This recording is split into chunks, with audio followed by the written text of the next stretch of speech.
Hi ನಮಸ್ಕಾರ. ಅದಾದ ನಂತರ ಹೇಳಿದ್ನಲ್ಲ ಅಲ್ಲಿಗೆ ಸಾಕಿನ ಇದು ಡ್ರೈವರ್ ಲೈಫ್ ಸಾಕು ಹಂಚಿಬಿಟ್ಟು ಅಂತ ಹೇಳಿದ್ನಲ್ಲ, ಅದನ್ನು ನೆಕ್ಸ್ಟ್ ಬಿಟ್ಟು ಊರಿಗೆ ಬಂದು ಸಂಗೂನವ್ರ ಊರೆಲ್ಲ ಅಲ್ಲೊಂದು ವಾರ ಹಂಗಿದ್ದು ಬಂದು ನಮ್ಮ ಊರಿಗೆ ಬರೋಣ ಹಂಗೂ ಹಿಂಗೆ ಮಾಡಿ ಮನೆಯಾಗ ಗೊತ್ತಾಗ್ತದೆ ಆಕ್ಸಿಡೆಂಟ್ ಆಗೈತಿ ಹಿಂಗೆ ಹಿಂಗೆ ಅಂತ ಹೇಳ್ತೀರಿ.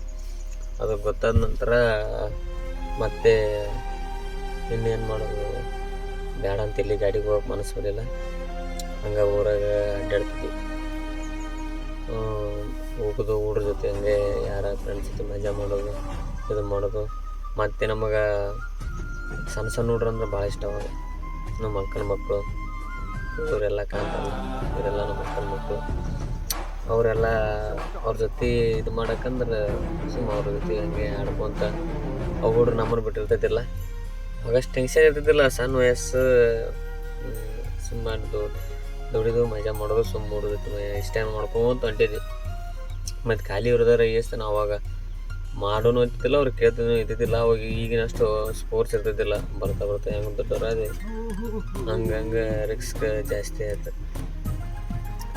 ಹಂಗೆಲ್ಲ ರಿಸ್ಕ್ ಜಾಸ್ತಿ ಆಗ್ತಾ ಹೋಯ್ತು. ಇದ್ಯಾವುದು ಬೇಡ ಅಂತ ತಿಳ್ಕೊಂಡು ಇನ್ನೇನು ಮಾಡೋದು, ಮತ್ತು ಬಿಸ್ನೆಸ್ ಪ್ಲ್ಯಾನಿಂಗ್ ಅಂತ ಅಂದೆಲ್ಲ, ಬಿಸ್ನೆಸ್ ಪ್ಲ್ಯಾನಿಂಗ್ ಅಂತ ಹೋಗಿದ್ದು ಈಗೇನು ಬರ್ತಾವಿಲ್ಲ ಅವೆಲ್ಲ ಬೋರ್ ಹಾಕ್ಸೋದು. ನಮ್ಮ ಅತ್ತೆಯರು ನಮ್ಮ ಫ್ರೆಂಡ್ಸು ಫಸ್ಟ್ ಟೈಮ್ ಬೋರ್ ಹಾಕ್ಸಿದೆ. ಫಸ್ಟ್ ಬಿಸ್ನೆಸ್ ಸ್ಟಾರ್ಟ್ ಮಾಡಬೇಕಾದ್ರೆ ಬೋರ್ ಹಾಕ್ಸಿದ್ದೆ. ಬೋರ್ ಹಾಕ್ಸ್ಕೊಂಡು ಕೇರಿ ಅವಾಗಿಂದ ಸ್ಟಾರ್ಟ್ ಆಯ್ತು ನನ್ನ ಬಿಸ್ನೆಸ್ಸು ಎಲ್ಲ. ಇನ್ನು ಹೊಲ್ದಾಗ ಮಾಡ್ಬೇಕಂತ ಏನು ತಲೆಯಾಗ ಬಂತಲ್ಲ, ಅವಾಗ ಬೋರ್ ಹಾಕೊಳಕ್ಕೆ ಸ್ಟಾರ್ಟ್ ಮಾಡಿದೆ. ಫಸ್ಟಿಗೆ ಬೋರ್ ಹಾಕ್ಸಿದೆ, ಅದೊಂದು ಥರ ಅವಾಗಿಂದ ಸಿಚುವೇಶನ್ ಬೇರೆ. ನಾಳಿಂದ 4 ಮಂದಿ ಅತ್ತೆ ಅಂತ ನಮ್ಮ ಅಪ್ಪರಿಗೆ, ಇವರು ನಮ್ಮ ಇಲ್ಲೆಲ್ಲ ಕುಂತರು 4 ಮಂದಿ ನಮ್ಮ ಅತ್ತೆಯರು. ಅವಾಗ ಒಂಥರ ಬೇಸಿತ್ತು ಜೀವನ. ಎಲ್ಲರೂ ಬರ್ತಿದ್ರು ಹೋಗ್ತಿದ್ರು, ಯಾರಿಗಾರು ಹಂಗಿದ ಮಾಡ್ತಾಯಿದ್ರಲ್ಲ. ಅವಾಗ ಹೇಳಿದ್ರು ನೆಕ್ಸ್ಟ್ ನಾವು ಏನಾರ ಒಂದು ಕಾರಣಕ್ಕೆ ತಗೋಬೇಕಾದ್ರೆ ಬಂದುಬಿಡ್ತಿದ್ರು. ಈಗ ಬರ್ತಾ ಹೆಂಗೆ ಕೈಯಾಗ ರೊಕ್ಕ ಆಗ್ತಾ ಬಂತು, ಹಂಗೆಲ್ಲ ಸಿಚುವೇಶನೇ ಚೇಂಜ್ ಆಗಿ ಹೋಗ್ಬಿಡ್ತು. ಸಿಚುವೇಶನೇ ಚೇಂಜ್ ಆಯ್ತು. ಇವರು ಇಲ್ಲೇನು ಕಾಣ್ತಾರಲ್ಲ, ಇವರು ನಮ್ಮ ಅತ್ತೆಯರು, ನಮ್ಮ ರಿಲೇಷನ್ಶಿಪ್ಪು, ನಮ್ಮ ಅಕ್ಕಾರು, ಇದೆಲ್ಲನೂ ಕರ್ಕೊಂಬಂದು ನಮ್ಮ ದೊಡ್ಡ ಫ್ಯಾಮಿಲಿ ಅಂತ ಏನಿಲ್ಲ. ಅವಾಗ ಬೋರ್ ಹಾಕ್ಸೋದು ದೊಡ್ಡ ಖುಷಿ. ನೀರು ಸಿಗ್ಬೇಕಂದ್ರೆ ಕೋಟ್ಯಾಂಗಟ್ಲೆ ಖರ್ಚು ಮಾಡಿದ್ರು ನೀರು ಸಿಗೋದಿಲ್ಲ. ಅವಾಗ ನಾನು 3 ನಿಮಿಷ ನೀರು ಬರುತ್ತೆ ಅಂದ್ಬಿಟ್ರು. ನೀರು ಬತ್ತ ನಾನು ಆಗಿದ್ದಾಗತ್ತಂತ 7 ಮೋಟರ್ ತಂದು ಅಷ್ಟು ಅವಾಗಿನ ಟೈಮಿಗೆ 1,20,000 ಬಂದು ಬೋರಿಂಗ್ ಖರ್ಚು. ಅಷ್ಟು ಬಂದ್ರೂ ಬೋರಿಂಗ್ ಖರ್ಚು ಹಾಕೊಂಡು ಎಲ್ಲ ಮಾಡಿದೆ. ಅವಾಗ ಯಾರೂ ರಿಲೇಷನ್ಶಿಪ್ ಅಂತ ಅಷ್ಟೇ ಅಲ್ಲ, ಯಾರೇ ಅಲ್ಲಿ ಸುಮ್ಮ ಕಾಮನ್ ಆಗಿದ್ದರು. ನನಗೆ ಫ್ರೆಂಡ್ಸೂ ಅವಾಗ ಅಷ್ಟು ಚೆಂದ ಇದ್ರು. ಅವಾಗ ಏನು ಇದು ಮಾಡ್ತಿದ್ದಿಲ್ಲ. ಬರ್ತಾ ಮತ್ತು ಕಾಲ್ಮಾನ ಹಂಗೆ ಬಂತು. ನನ್ನಿಂದ ಡೈಲಿ ಅವಾಗ ಏನೆಲ್ಲ 4 ಮಂದಿ, ಅದೂ ನಾವು ಹೊಲ್ದಾಗ ವಸ್ತಿ ಏನು ಮಾಡಿದ್ರು ಬಂದು ಹೊಲಕ್ಕೆ ವಸ್ತೀವಿ. ನಾವು ಎಲ್ಲರೂ 4 ಮಂದಿ 5 ಮಂದಿ ಫಿಕ್ಸ್ ಇರ್ತಿದ್ವಿ. ನಮ್ಮ ಅದು ಪ್ಲಾಟ್ನೇ ಬಂದಿಂದ ಬೋರ್ ಹಾಕಿಸ್ಕೊಂಡು ಬಂದು ಮೋಟ್ರ್ ಹಾಯಿಸಿದ ನಂತರ ನೀರು ಸ್ವಲ್ಪ ಕಮ್ಮಿ ಆಯ್ತು, ಡೌನ್ ಆಗಿತ್ತು. ನೀರು ಇದ್ದಿದ್ದಿಲ್ಲ. ಮೊದಲು ಬಾವಿನಿತ್ತು, ಕಬ್ಬು ಹಚ್ಚಿದ್ವಿ. ಕಬ್ಬು ಹಚ್ಕೊಂಡು ಇದು ಮಾಡಿದ್ವಿ. ಒಂದು ಅರ್ಧ ಕಬ್ಬು, ಒಂದು ಅರ್ಧ ಮೇವು ಹಚ್ಕೊಂಡು ಕೇರಿ ಹಂಗೆ ಸ್ಟಾರ್ಟ್ ಮಾಡಿದ್ವಿ. ಸ್ಟಾರ್ಟ್ ಮಾಡ್ಕೊಂಡು ಮೇವು ಹಚ್ಕೊಂಡು ಮತ್ತೇನೈತಿ ಹಂಗೆ ಖಾಲಿ ಆಟಾಡಿದ್ದು. ಇವರು ಮತ್ತೆ ಅವಾಗೆಲ್ಲರೂ ಬರ್ತಾ ಬಿಟ್ಬಿಟ್ಟು ನಮ್ಮ ಹೇಳಿದ್ನಲ್ಲ, ಬಿಟ್ಟು ಬಂದ ನಂತರ ನಮ್ಮ ಮಾವ ಅಂತ ಏನಿಲ್ಲ, ಅವನು ನಮ್ಮನ್ನು ಭಾಳ ಸಿನ್ಸಿಯರಾಗಿ ನಂಬಿದ್ದ ನಂತರ ನಮಗೇನು ಅವಾಗಿನಷ್ಟು ಇದು ಎಲ್ಲರೂ ಅದೇ ಥರ ಇದ್ವಿ. ಯಾರಿಗೂ ಭೇದ ಭಾವ ಹಿಂಗೆ ಇದು ಮಾಡ್ಬೇಕು ಅನ್ನೋದು ಯಾರ ಮನಸ್ಸಿನಾಗ ನಮ್ಗೆ ಗೊತ್ತಿದ್ದಿಲ್ಲ. ಯಾರಾದ್ರೂ ಒಬ್ಬರು ನಮ್ಮ ಫ್ರೆಂಡ್ ಸರ್ಕಲ್ದಾಗ ಮದುವೆ ನಡೆದ್ರೆ ಅಷ್ಟೂ ಹೋಗಿ ಎಲ್ಲ ನಿಂತು ಮಜಾ ಮಾಡಿ. ನಮ್ಮ ಫ್ರೆಂಡ್ಶಿಪ್ ಅವಾಗ ಆ ಥರ ಇತ್ತು. ನಾವು ಅದು ಇದು ಅಂತ ಏನು ಆ ಥರ ಇದ್ದಿದ್ದೇ ಇಲ್ಲ. ಬರ್ತಾ ಏನು ದುಡ್ಡು ಐತಲ್ಲ, ಇಲ್ಲೇನು ಕಾಣ್ತೇವ್ರ ಎಲ್ಲರೂ ಫುಲ್ ಎಂಜಾಯ್ಮೆಂಟ್ ಜೀವನ. ಆ ಜೀವನ ಈ ಸೈಡ್ ನಾವು ಹುಡುಕ್ತೀನಂದ್ರು 10 ಲಕ್ಷ ಕೊಡ್ತೀವಿ ಅಂದರೂ ಸಿಗೋಲ್ಲ, ಅಷ್ಟೇ ಎಂಜಾಯ್ಮೆಂಟು. ಏನೋ ಮಾಡಿದ್ರು ಊರಿಗೆ ಬಂದ್ವಿ, ಎಲ್ಲರೂ ಚಿಕನ್ ಮಾಡಿದ್ದು, ಪಾರ್ಟಿ ಮಾಡೋದು. ಅದ್ರಾಗ ನಾನು ಅವ್ರ ಗ್ರೂಪ್ನಾಗ ದೊಡ್ಡವ್ರ ಗ್ರೂಪ್ನಾಗ ನಾವು ಒಬ್ಬನೇ ಸಣ್ಣವ, ಅವರೆಲ್ಲರೂ ದೊಡ್ಡವ್ರು ಇರ್ತಿದ್ರು. ನಮಗೆಲ್ಲ ಸೀನಿಯರ್, ಅವರೆಲ್ಲರೂ ನಾನೇ ಒಬ್ಬ ಸಣ್ಣವ. ಅವ್ರ ಕೈ ಚಿಕ್ಕಿದ್ದಂಗೆ ಇರ್ತಿದ್ದೆ ನಾನು. ಅವ್ರು ಏನು ಹೇಳಿದ್ರು ನನಗೆ ಬರೋಕೆ ಮಾಡೋಕೆ ಭಾರಿ ಮೂಮೆಂಟ್. ಆ ಮೂಮೆಂಟ್ ಒಳಗೆ ಸಿಗೋದಿಲ್ಲ. ಅಷ್ಟು ಚಂದ ಇತ್ತು ಜೀವನ, ಅಷ್ಟು ಚಂದ ಇತ್ತು. ಬರ್ತಾ ಏನಾಯ್ತು, ದುಡ್ಡಿನ ಆಸೆಗೆ ಎಲ್ಲರೂ ಅವ್ರೊಂದು ಕಡೆ ನಾವೊಂದು ಕಡೆ. ಇವಾಗ ಎಲ್ಲರೂ ಒಬ್ರಿಗೊಬ್ರು ಹೆಲ್ಪ್ ಮಾಡ್ತಿದ್ರು, ಸಹಾಯ ಮಾಡ್ತಿದ್ರು.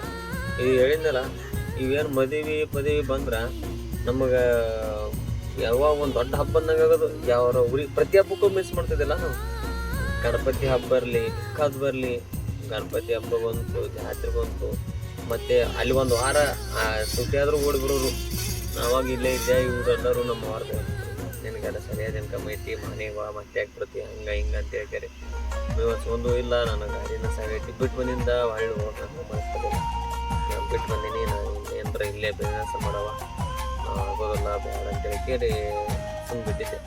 ಇವ್ರು ಎಲ್ಲ ಫುಲ್ ಎಂಜಾಯ್ಮೆಂಟು. ಬಂದು ಊರಾಗ ಬಾವಿಯಾಗ ಈಸಾಡೋರು, ಚಿಕನ್ ಮಾಡೋರು, ಮೀನಾ ಮಾಡೋರು, ಎಲ್ಲಿ ಬೇಕಲ್ಲಿ ತಿರುಗಾಡೋರು. ಅವಾಗ ಅರ್ಧಕ್ಕೂ ಹಂಗಿರ್ತದೆ ಕೈಯಾಗ. ಮನ್ಯಾಗೂ ಅಷ್ಟು ಜಾಸ್ತಿ ಇದು ಮಾಡ್ತಿದ್ದಿಲ್ಲ, ಏನೂ ಕೇಳ್ತಿದ್ದಿಲ್ಲ ಈಗಿನ ಥರ. ಎಲ್ಲಿದ್ರೇನು ಎಲ್ಲಿ ಬಂದ್ರೇನು ಏನೋ ದುಡಿತಾರೆ ಬಿಡಪ್ಪ ಅನ್ನೋ ಲೆಕ್ಕಕ್ಕೆ ಒಂಥರ ಅವಾಗ ಇದು ನಮಗೂ.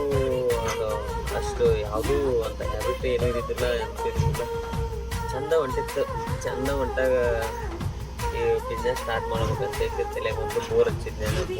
ಹಂಗೆ ಊರಾಗ ಹೇಳಿದ್ನಲ್ಲ, ಇಲ್ಲಿ ಯಾವ್ದಾರ ಸ್ವಲ್ಪ ಕಡಿಡ್ತೀವಿ. ಹಂಗೆ ಮೀನು ಹೊತ್ಕೊಂಡು ಅರ್ಧ ಎಕರೆ ತಂದು ಅಲ್ಲಿ ಮಾಡಿ ನಮ್ಮ ಅಕ್ಕಾರ ಊರಿಗೆ ಹೋಗಿ ಒಂದು ಅರ್ಧ ಎಕರೆ ಮೇವು ಹಚ್ಚಿದೆ. ಅರ್ಧ ಎಕರೆ ಮೇವು ಹಚ್ಚಿ ಶೆಡ್ ಹಾಕೊಂಡೆ. ಶೆಡ್ ಹಾಕೊಂಡು ಬಿಸ್ನೆಸ್ ಮಾಡ್ಬೇಕಂತ ಸ್ಟಾರ್ಟ್ ಮಾಡಿದ ನಂತರ ಇನ್ನೇನು ದುಡ್ಡಿಲ್ಲ ಕೈಯಾಗ. ದುಡ್ಡಿಲ್ಲ, ಯಾವುದು ಬೇಡ ಅಂತ ಮತ್ತು ರೂಟ್ ಸಂಸ್ಥೆಗೆ ಟ್ರೈನಿಂಗ್ ಸರ್ಟಿಫಿಕೇಟ್ ತೊಗೊಂಬರ್ಬೇಕಂತ ಬಿಜಾಪುರಾಗ ರೂಟ್ ಸಂಸ್ಥೆಗೆ ಹೋಗಿ ಒಂದು 15 ದಿವಸ. ಅಲ್ಲಿ ಹೋಗಿ ಹೈನುಗಾರಿಕೆ ತರಬೇತಿ ಪಡೆದಂಥ ಹೈನುಗಾರಿಕೆ ಮತ್ತು ಎರೆಹುಳು ಗೊಬ್ಬರ ತಯಾರಿಕೆ ಕೊಡೋದು. ಅದನ್ನು 15 ದಿವಸ ಟ್ರೈನಿಂಗ್ ಮುಗಿಸ್ಕೊಂಡು ಬಂದು ಮತ್ತೇನೈತಿ ಹಳ್ಳಿ ಊರಿಗೆ ಬಂದು ಸರ್ಟಿಫಿಕೇಟ್ ತೊಗೊಂಡು ಬಂದೆ. ಬರೋಣ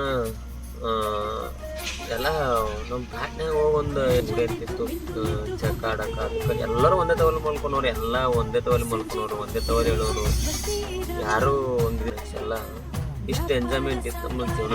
ಬಾ ಎಲ್ಲರೂ ಹೋದ್ರೆ ಭಾರಿ ಮದುವೆಗೆ ಹೋಗಲಿ, ಎಲ್ಲಿಗೆ ಹೋಗಲಿ, ನಮ್ಮದು ಗ್ರೂಪ ಬೇರೆ. ಅದು ನವನಗರ ಬಾಯ್ಸ್ ಅಂತ ನಮ್ಮದು ಗ್ರೂಪ ಮಾಡಿಬಿಟ್ಟಿದ್ದೀವಿ. ಎಲ್ಲಿ ಹೋದ್ರು ನವನಗರ ಬಾಯ್ಸ್ ಅಂತ ಹೇಳ್ತೀರಿ. ಅವಾಗಷ್ಟು ಪ್ರೆಸ್ಸರ್ ಇರ್ತಿದ್ದಿಲ್ಲ. ಎಲ್ಲ ನಮ್ಮ ಬೇಕಾವ ಯಾರ ಮನೆಯಾಗಿರಲಿ, ಯಾರು ಮನೆಯಾಗ ಮಲ್ಕೊಂಡಿದ್ದಿಲ್ಲಪ್ಪ. ಮನೆಯಾಗ ಮಲ್ಕೊಂಡ್ರೆ ಒಂದು ಜೀವ ತಿನ್ನೋರು. ರಾತ್ರಿ 12-1ಕ್ಕೆ ಮಲ್ಕೊಳೋರು, ಬರೀತವ್ರು ಮನೆಯಾಗ ಕರ್ಕೊಂಡ್ಬರೋದು. ಮದುವೆಗೆ ಅದು ಹೋದ್ರೆ ಇಷ್ಟು ಎಂಜಾಯ್ ಮಾಡ್ತೀವಿ ನಾವು. ಇದೆಲ್ಲ ನಮ್ಮ ತಮ್ಮ, ನಮ್ಮ ಫ್ರೆಂಡ್ಸ್, ಇವರೆಲ್ಲ ನಾವೆಲ್ಲ ರಿಲೇಷನ್ಸ. ಯಾರು ಹೊರಗಿನವ್ರು ಇರ್ತಿಲ್ಲ. ನಮ್ಮ ಮನೆಯವ್ರು ಇಷ್ಟರು, ಮಂದಿದ್ರು ಹೊರಗಿನವ್ರು ಯಾರು ಇರ್ತಿಲ್ಲ. ಎಲ್ಲರೂ ಇಷ್ಟಿದ್ರು. ಅವಾಗಿನ ಲೈಫೇ ಭಾಳ ಬರೋದಿಲ್ಲ. ಅದು ಅಷ್ಟು ಚಂದ. ಎಲ್ಲ ಯಾವಾರ ಮದುವೆ ಬಂದ್ರೆ ಇದು ಬಂದ್ರೆ ನಾನು ಫಸ್ಟ್ ಟೈಮ್ ಫೋನ್ ತೊಗೊಂಡ್ರೆ ಎಲ್ಲ ಕಡೆ ಹೋದ್ರೆ ಫೋಟೋ ಹೊಡ್ಕೊಂಡು ಹುಚ್ಚಿನ ಜಾಸ್ತಿ ಹೋಗುತ್ತೆ. ಎಲ್ಲ ಕಡೆ ಫೋಟೋ ಹೊಡ್ಕೊಳೋರು. ಯಾರ್ದ ಮದುವೆ ಬರಲಿ, ಏನು ಬರಲಿ, ಹಂಗೆ ಇದು ಮಾಡ್ಕೊಂತ ಇವರು ಯಾರಿಗೂ ನಮಗವರಿಗೆ ಅಷ್ಟೇನು ಇದ್ದಿದ್ದಿಲ್ಲ. ಆಯ್ತಾ ಒಬ್ಬರು ಕಾಸ್ಟ್ ಬಂತವ, ಏನಾಯ್ತು ಎಲ್ಲಿಗಾರ ಹೋಗ್ಬೇಕಿತ್ತ, ಉಸಿರು ಕುಡಿಯೋಕೆ, ಚಿಕನ್ ಮಾಡ್ಬೇಕಿತ್ತ, ಎಲ್ಲರೂ ಬಾಯಿಗೆ ಚಿಕನ್ ಮಾಡ್ತಿದ್ವಿ. ಮಾಡ್ಕೊಂತ ತಿನ್ಕೊಂತ ಅಷ್ಟೇ ಜೀವನ ಚೆಂದಾಗ ಹೊಂಟಿತ್ತು. ಅವರು ಒಂದಿಬ್ಬರು 3 ಅದ್ರಾಗ ದೊಡ್ಡವ್ರು ಇರ್ತಿದ್ರು.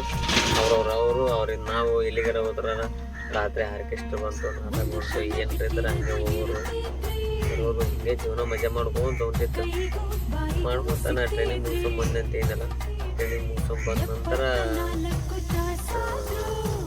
ನಮ್ಮ ಹೊಲ ನೀರು ಚೆನ್ನಾಗ ಅದು ಕಬ್ಬು ತಗದ ನಂತರ ಮೇವು ಬೆಳೆದೈತೆ. ಹಂಗೆ ನಡೋಕಚ್ಚಿದ್ದು ಮೇವು ಅದು ಬೆಳೆಯಕಚ್ಚಿಂದ ನರ್ಸರಿಗೆ ಬಾಡಿಗೆ ಬೇಕಾಗಿತ್ತಲ್ಲ.